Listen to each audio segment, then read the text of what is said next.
Hello and welcome back to another video on my channel. Well, hopefully, inshallah, I'm going to be here every single night reviewing the day's AFCON action, because just like that, the next AFCON is pretty much around the corner, and the road to Ivory Coast 2023, hopefully it does actually take place in the year it's set out to do so in, will be next summer. And the qualification group stage has begun. We've got this bumper 2 weeks where the game are all spread around all sorts of days.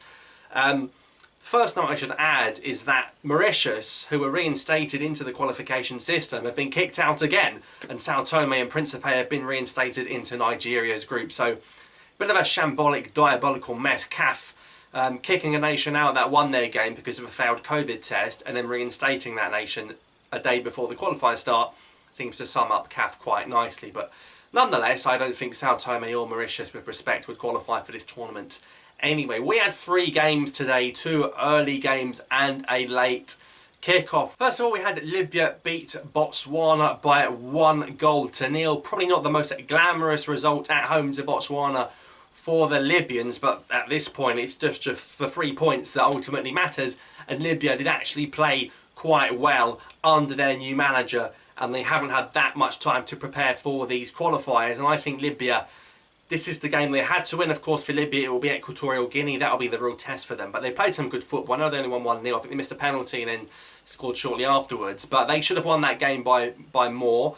They played some nice stuff. They passed the ball around really well. And it's good to see another team from North Africa doing well. So, and Libya, of course, will be playing in the Chan in Algeria next January. So Libya are off the mark with 3 points against Botswana in their group with a 1-0 win. Earlier on, we saw Angola beat Central African Republic by 2-1. They actually came back from behind. Central African Republic, even without Kondogbia, took the lead. But I like what Angola are doing. They had Helder Costa up front. I think he's even played a game for Portugal. He's played in the Premier League for Wolves, I think for Fulham. Helder Costa led the line. He didn't score, but I think Angola can actually build a pretty good team, particularly with all the Portuguese-based players they can call upon if need be. They have Nzola and Gelson Dala. Gelson Dala once of Sporting Lisbon. He was on the score sheet along with Nzola, who plays with Spezia in Italy. And when you combine those two up front with Helder Costa as well, Angola actually do have quite a decent team. So Angola will be very happy to come from behind as well and show great character to see off Central African Republic. Not the easiest of opponents. I remember Algeria struggling against them all those years ago. That's a big 3 points for the Angolans. And then in the late kick-off, we're starting to see the seeds of the new Ghana. Tariq Lamptey in the stands, not playing this time, but it looks like he's going to get all that paperwork done to go to that World Cup with Ghana. What a pull Tariq Lamptey is, and hopefully many others follow soon to come. Ghana winning by 3-0 against Madagascar. Madagascar kind of losing out that generation that got them to the quarterfinals of AFCON 2019. Losing out on the likes of Jeremy Morel. They actually called up a player for this game who played 5 games for Martinique, but FIFA don't recognise Martinique as a nation, so he's been able to switch to Madagascar. But nonetheless, they barely had any substitutes on the bench. They got battered by Ghana 3-0, and Ghana didn't even play that well. But even though RU are still there, I like what they're building with Adoy. Still question marks for me about Wallacott when they play better opposition, but if they can get Salisu in, very, very good. They've got Isahaku from Sporting. He's super, super young, one for the future. And also for the future is the Roma striker, brought to life by Jose Mourinho, really, and he won the Conference League this season, is Afena-Gyan. Not Asamoah-Gyan, Afena-Gyan. We love these Jans. A goal and an assist for Afena-Gyan. It's also his first goal in a Ghana shirt, starting at home for them. What a turnaround from their disastrous AFCON, where they lost to Comoros and went out in the group stage, to making the World Cup against their jollof rice rivals and winning 3-0 in their first AFCON 2023 qualifier. So Ghana played very, very well. You know, got Bakari at Nontu scored as well. I'm sure Ghana will be very, very pleased with Afena-Gyan off the mark. That's a striker that can easily play up front for Ghana for the next 10 years. And if you put Hudson-Odoi alongside him, who knows what that Ghana team can do. So Ghana, of course, even with Thomas Partey in the middle, winning by 3-0 against Madagascar.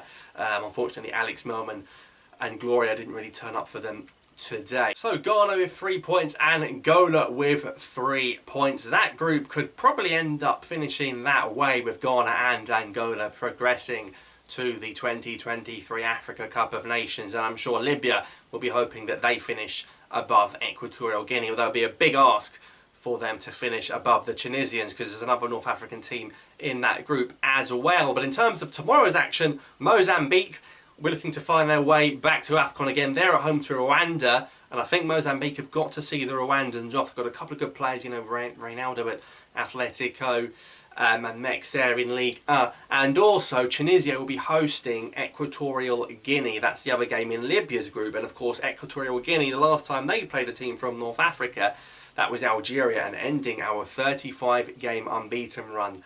And I'm sure Tunisia will be having a few problems with that redhead. If his hair is still red, it's probably pink and orange and ginger by now with the amount of bumps it's been.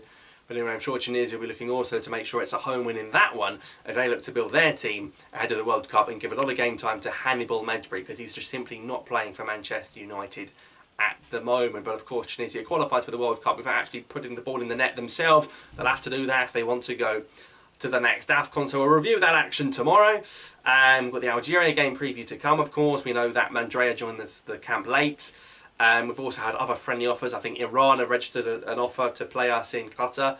Lebanon have been sniffing around as well. So we'll see what happens with that one. But thanks for watching, guys, this roundup. Let me know your thoughts on the day's action, tomorrow's predictions as well in the comments down below. And I'll see you next time.